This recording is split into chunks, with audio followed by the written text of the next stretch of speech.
Kinuha ko na nga muna yung extension na gagamitin ko dahil sa induction cooker ako magluluto. Hindi kasi abot ng saksakan nito dito sa may ibabaw ng may lababo. Kumuha na din ako ng kawali na may pinagamitang mantika pero malinis naman yon dahil may takip. Lumabas nga ako para kuhanin ang mangkok sa may tauban namin ng plato. Sira kasi yung lababo namin at hindi ko pa napapaayos kaya naman dun kami sa labas naguhugas. At nandito nga sa cabinet yung tinidor namin at mga kutsara. Nagbitak nga lang ako dyan ng 2 itlog at saka ako nilagyan ng asin. Simpleng ulam nga lang ang lulutuin ko dahil may natira pa naman din kaming ulam nung gabi. At nang mahalo ko na nga mabuti ay nilagay ko na nga dito sa kawali dahil mainit naman na din yung mantika. Mas mabilis din kasi na nakakaluto dito sa may induction at medyo tipid sa gasol. Kahit kasi tumaas ang kuryente namin ay pwede naman siyang bayaran kapag 2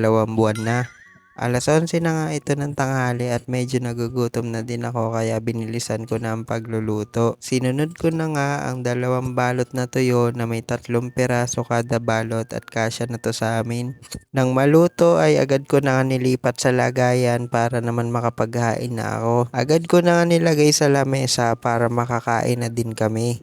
Ito nga yung sinasabi ko na may tira kaming ulam, meron kami ditong ham. At dahil palaging may nag-aalok dito ng almusal sa umaga ay may natira din kaming sopas. Inayos ko na nga din yung lamesa na pagkakainan namin at kinuha ko na nga itong kanin. Pagkatapos kasi namin kumain ay doon ako nag-e-edit dahil matutulog ako konti tapos papasok na ako ulit sa trabaho.